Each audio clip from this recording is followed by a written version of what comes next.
बांधलेला असतो. काय असतो? मी काय बोलतो कळतंय ना? काल्याचा कीर्तनकार हा बांधलेला असतो, फेट्याने उपरण्याने नाही बरं का. मग आजच्या कीर्तनामध्ये काल्याच्या कीर्तनकाराला इतरत्र हा जरी महाशिवरात्रीच्या पर्वावरती सप्ताह सुरू असला तरी आजच्या काल्याच्या कीर्तनामध्ये भगवान श्री महादेवाचं वर्णन नाही, खंडेरायाचं नाही, हनुमंतरायाचं नाही, तर काल्याच्या कीर्तनकाराने चरित्र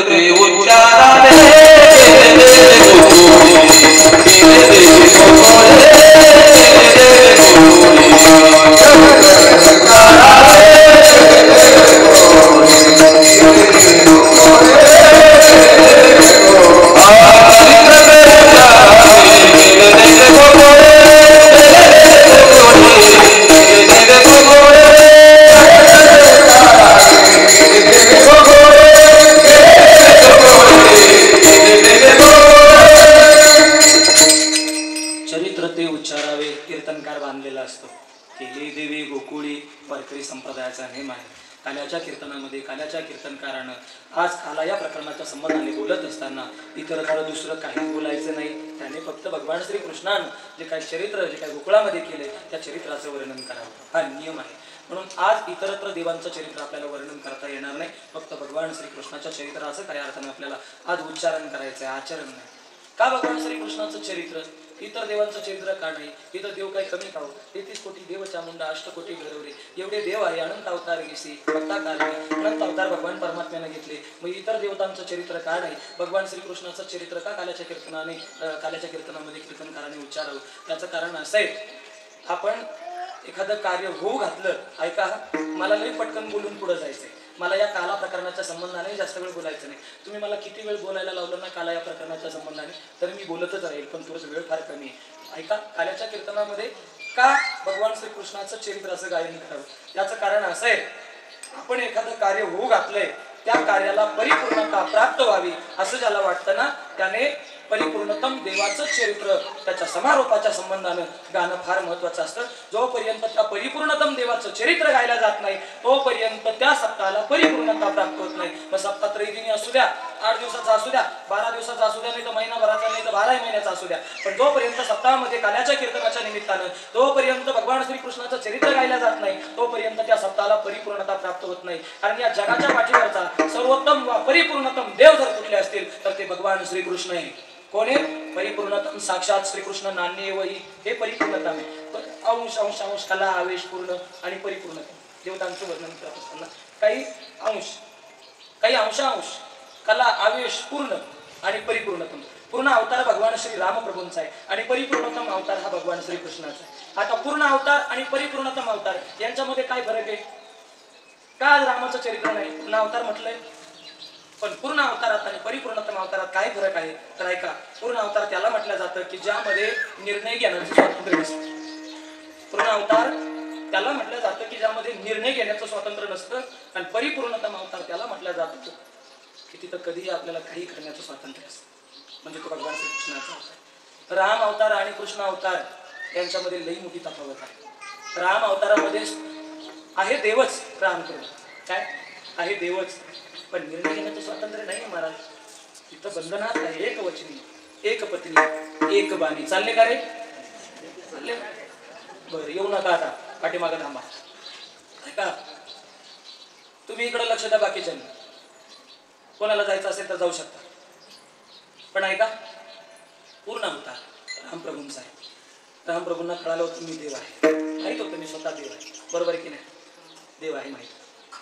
रामप्रभूंनी रामायणामध्ये रामचरित्रमध्ये वनवासामध्ये रामप्रभूंनी बऱ्याच वेळेला घटनेमध्ये बदल करण्याचा प्रयत्न केला. हे काय बोलतो आपल्या लक्षात येते? प्रयत्न केला आहे, स्वतः देव आहे, पण जेव्हा प्रयत्न करायला गेले ना रामप्रभू घटनेमध्ये बदल, एक वचनी, एक पत्नी, एक वचनी असलेले असे रामप्रभू. फक्त पूर्ण अवतार आहे, त्यांना स्वातंत्र्य नव्हतं, पण त्यांनी आपल्या स्वतःच्या खऱ्या अर्थानं हिमतीवरती काही गोष्टींमध्ये बदल करण्याचा प्रयत्न केला होता. म्हणजे जेव्हा बघा, लखनजीला शक्ती लागते आणि शक्ती लागल्यानंतर विचार केला आहे, माझा भाऊ आहे, माझा भाऊ आहे, मी माझ्या भावाला वाचवलं पाहिजे, तो देव आहे, मी जिवंत केलं पाहिजे म्हणून सांगितलंय. हनुमंता, जामवंता, सुग्रीवा ऐक, जर उद्या माझ्या लखनला जर काही झालं ना तर मला इथं राहण्याचा अधिकार नसेल, मी राहणार नाही. तुम्हाला रामाला राम तुम्हाला जिवंत कधी दिसणार नाही. कदाचित माझा लखन, माझा भाऊ मला जर सोडून निघून गेला ना तर मला अयोध्येत जाता येणार नाही. मी जर माझ्या लखनला सोडून जर अयोध्येत जर गेलो ना तर ती सुमित्रा माता मला विचारेल, काय रे राघव एकटाच आला, माझं लखन कुठे आहे? तेव्हा मला ते उत्तर देता येणार नाही. म्हणून माझ्या लखनला जर उद्या जर कशाने काही जर झालं ना तर मला जिवंत राहता येणार नाही. माझ्या भावाला शक्ती लागली, मी वाचवलं पाहिजे म्हणून प्रयत्न केला होता रामप्रभूंनी. पण तेव्हा सांगितलं होतं सुग्रीव, हनुमंत, जामवंत त्यांनी सांगितलं होतं, ऐका प्रभू तुम्ही देवाच आहात, पण ऐका रामचरित्रमानस मध्ये, रामायणामध्ये असा घटनेमध्ये उल्लेख नाही की आपला बंधू शक्ती लागते आणि शक्ती लागल्यानंतर तुम्ही त्यांना जिवंत करावं, असा उल्लेख नाही. या घटनेमध्ये आता तरी तूर्त तुम्हाला बदल करता येणार नाही. कारण जेव्हा रामायण लिहिला गेले त्यावेळेला तुमची प्रतिज्ञा आहे, लीला वाल्मिकी तैसाची करीन अनवर्तुनी दावी नामा म्हणे. प्रतिज्ञा केली आहे, जसं लिहिलंय तसेच मी माझं जीवन जगेल, तसंच माझं चरित्र असेल. व या चरित्रामध्ये, या रामायणामध्ये, घटनेमध्ये असा बदल नाही. म्हणून तुम्हाला आता तरी बदल करता येणार नाही करता आला. स्वतः देव होते पण घटनेत बदल नाही करता आला. म्हणजे जिथं निर्णय घेण्याचं स्वातंत्र्य नसतं त्याला पूर्ण अवतार म्हटलं जातं. व परिपूर्णतम अवतार ज्यामध्ये सातत्याने निर्णय घेण्याचं स्वातंत्र्य असतं तो म्हणजे भगवान श्रीकृष्णाचा अवतार. म्हणून जोपर्यंत त्या परिपूर्णतम साक्षात श्रीकृष्ण नान्य एवही, तोपर्यंत त्या भगवान श्रीकृष्णाचं चरित्र तरी समारोपाच्या संबंधाने गायला जात नाही ना, तोपर्यंत त्या परिपूर्णता होत नसते. म्हणून परिपूर्णते करता इतरत्र दुसरं चरित्र नाही, फक्त भगवान श्रीकृष्णाचं चरित्र तरी संप्रदायाने नियम घालून दिले. म्हणून त्या नियमानुसार आपल्याला उच्चारायचं आहे की त्या निमित्ताने जगद्गुरु तुकोबरायांचा गोड असा अभंग आपल्याबरोबर ठेवलाय. सगळ्यांना सुपरिचित आहे, सगळ्यांना पाठातला असा अभंग आहे, पण अभंगाची भूमिका अत्यंत गोड आहे. बघा ऐका, मी अभंगाकडे जातो. भगवान परमात्मा कधी येतात? ज्या ज्या वेळेला या धर्माला ग्लानी होते त्या त्या वेळेला भगवान परमात्मा या धर्माचं रक्षण करण्याकरता या ठिकाणी येतात. यदा यदा हि धर्मस्य ग्लानिर्भवति भारत अद्युत्थानं धर्मस्य तस्मानं सृजाम्यहं परित्राणाय साधूनां विनाशाय च दुष्कृतां धर्म संस्थापनार्थाय संभवामि युगे युगे. भगवान परमात्मा येतात, ते धर्म रक्षणासाठी येतात. आणि ऐका, असाच एक प्रसंग आहे. अधर्म फार मातलाय, पापी जे भक्त दैत्य जे मातले, धरणीशी झाले ओझे त्यांचे. या धरणी मातेला सगळ्यात जास्त ओझ जर कशाचं होत असेल तर ते पापाचं होत असेल. कोणाचं होतं? म्हणून ही पृथ्वी माता स्वरूपी पृथ्वी ब्रह्मापाशी जाय आणि नेत्रीवाय तू हे सांगत असे. ब्रह्मदेवाकडे गेली, सगळं सांगितलं. जीवनामध्ये दुःख होतं ते व्यतीत केलं. शेवटी भगवान परमात्म्याकडे गेले. देवानं सांगितलं, काळजी करू नका, मी येईल. ना पाप्यांचा नाश करण्याकरता, धर्माचं रक्षण करण्याकरता मी अवतार घेईल. सगळं नियोजन केलं, मला पटकन जायचं. अवताराचं नियोजन ठरलं. बघा, सगळं नियोजन झाल्यानंतर आता भगवान परमात्मा येणार. त्या अगोदरचा प्रसंग असा आहे, कंस आहे, घरात फार पापी होता, दुराचारी होता. इतकं पाप वाढलं होतं, इतकं पाप वाढलं होतं की या भूमातेला ते पाप सहन होत नव्हतं. ऐका, इतका पापी, इतका दुराचारी, लोक त्याला कोणी चांगलं म्हणत नव्हते. कोणाला? कंसाला. जीवन चांगलं नव्हतं, वाईट होता, पापी होता, दुराचारी होता, कोणी चांगलं म्हणत नव्हतं. हे कंसाला कळालं. लोक मला नावं ठेवायला लागले. मग मला लोकांनी चांगलं म्हणावं याच्याकरता मी काहीतरी केलं पाहिजे.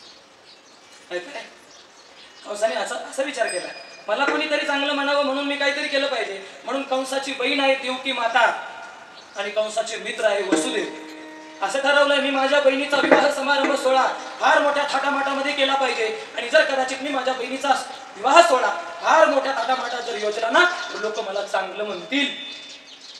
चांगलं म्हणावं याच्याकरता सुद्धा काही काही लोक संप्रदायात येतात. बरं, तिकडे काय करतात ते काय मला सांगायचं नाही, पण फक्त लपण्याकरता आपल्या अंगावरती वा आपण केलेल्या चरित्राच्या संबंधाने आपल्यावरती काहीतरी पांघरून पडावं याकरता लोक इकडे येतात ना. तसंच कंसाचं होतं. कंसाला वाटलं मला सुद्धा लोकांनी चांगलं म्हटलं पाहिजे, त्याच्याकरता मी काहीतरी केलं पाहिजे. म्हणून बहीण होती, चुलत बहीण, कंसाची योजलाय, विवाह योजलाय, वसुदेवाला देण्याचं ठरवलं. एवढंच नाही, विवाह इतका मोठा केला, इतका मोठा केला की आजपर्यंत एवढा मोठा विवाह लग्न समारंभ सोहळा आजपर्यंत कुणीच केला नाही. इतका मोठ्या थाटामध्ये लग्न समारंभ सोहळा पार पडला.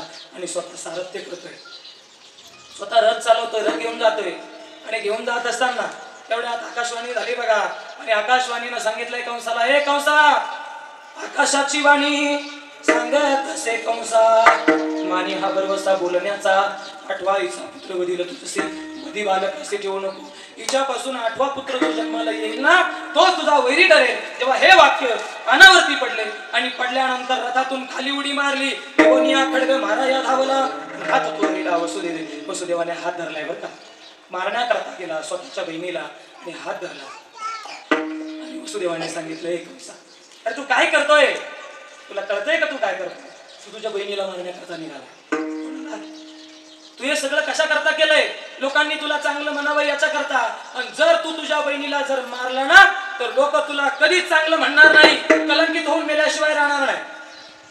माणसाने कधीच कलंकित होऊन मरू नये बरं का. मी काय बोलतो आपल्या लक्षात येतं. 4-5 गोष्टी फार महत्वाच्या आहेत ना. पाणी से पतला कौन है, कौन भूमि से भारी, कौन आगन से तेज है, कौन काजल से खाली. 4-5 प्रश्न आहे बघा. 5 प्रश्न.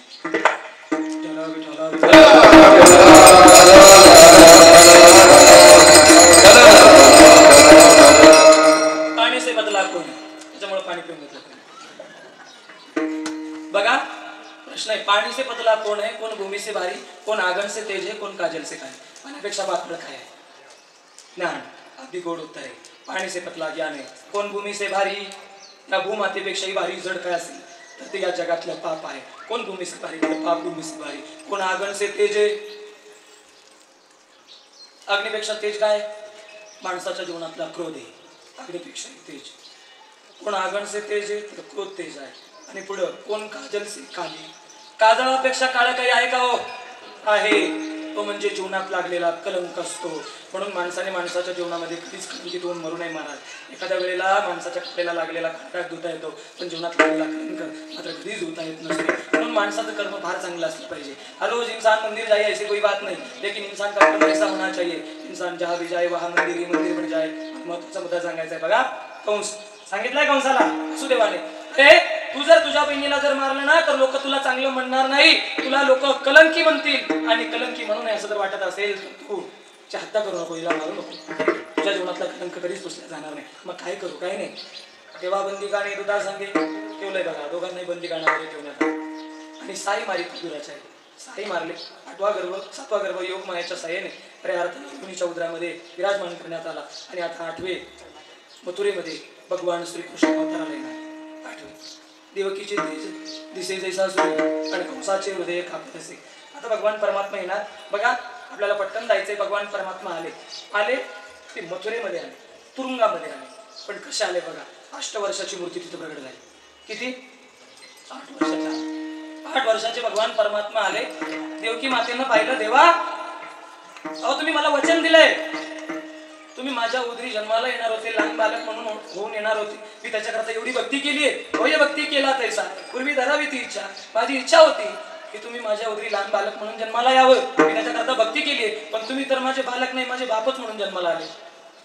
काय तेव्हा सांगितलंय भगवान परमात्मा, तुमची इच्छा नक्कीच पूर्ण होणार आहे. पण ऐका ना, मी 8 वर्षाची मूर्ती कशा करता प्रगट झालोय त्याचं कारण पहिले सांगतो आणि मग लहान बालक होतो. भगवान परमात्मा का 8 वर्षाचे प्रगट झाले त्याचं कारण असेल. भगवान परमात्म्याला त्यांना काही सांगायचं होतं. समजा कदाचित भगवान परमात्मा लहान बालक होऊन जर जन्माला आले असते ना बाबा, लक्ष्मण बाबा लहान बालक जर होऊन आले असते ना तर लोकांनी या भगवान श्रीकृष्णाच्या चरित्रावर आक्षेप घेतला असता. आम्हाला काही येडे समजतात का? आम्ही का मूर्ख आहे का? लहान बालक जन्माला येतं लगेच बोलायला लागतं का? बरोबर आहे की नाही? कसं शक्य आहे?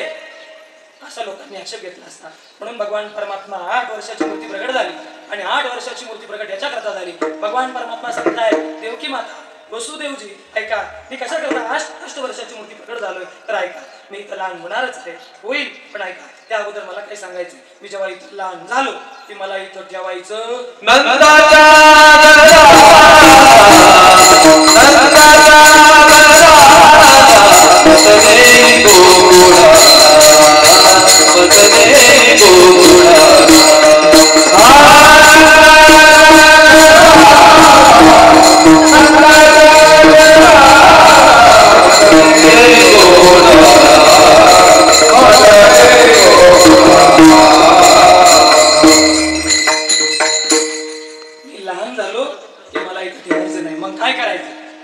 नंदाच्या घराला मज मी गोकुळाला माया उपजली तिथे देवी मज आणि असं सांगितलं. भगवान परमात्मा लहान झाले. सांगितलं होतं तसं वसुदेवजी करताय. लहान झाले, देवाला उचलल्याबरोबर उचलला कमलावती बंधने गळती घेतले भगवान परमात्माला आणि जात आहे. कधी यमुना मैया आडवी आली, तिलाही दर्शन दिले आणि गोकुळामध्ये आले. गोकुळामध्ये माया जन्माला आली होती. तिला भगवान परमात्म्याला ठेवलं, मायेला घेतलं आणि पुन्हा मथुरेमध्ये आले. मथुरेमध्ये जेव्हा मायेला घेऊन आले ना तेव्हा ती माया शांत नाही राहिली. काय तुमच्यासारखी ती माया शांत नाही राहिली. मग रडे माया खरे अकांत नामा म्हणे उठती दूत रडायला लागली जोर जरा सगळे दूत उठले कंसाला कळालं कंस धावत पडत आला पाहिलं तर तो नव्हता ती होती माया होती पण हिलाही ठेवू नये म्हणून काय केलं हिलाही धरलं असं गरा गरा गरा गरा फिरवलं शिवेवरती आपटणार तेवढ्यात ती हातातून निष्ठून गेली आणि कंसाला सांगून गेली तुझं लागीवती उपजला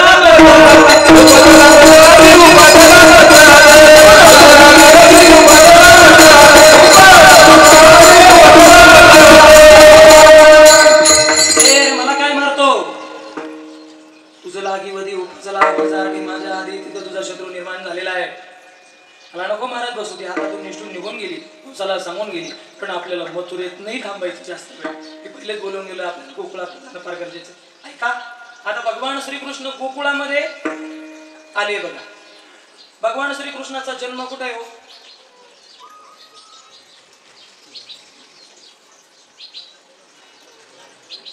कितवं वर्ष आहे सप्ताहाचं 29 काल्याचे कीर्तन ऐकतायत तुम्ही बघा भगवान श्रीकृष्णाचा जन्म कुठे आहे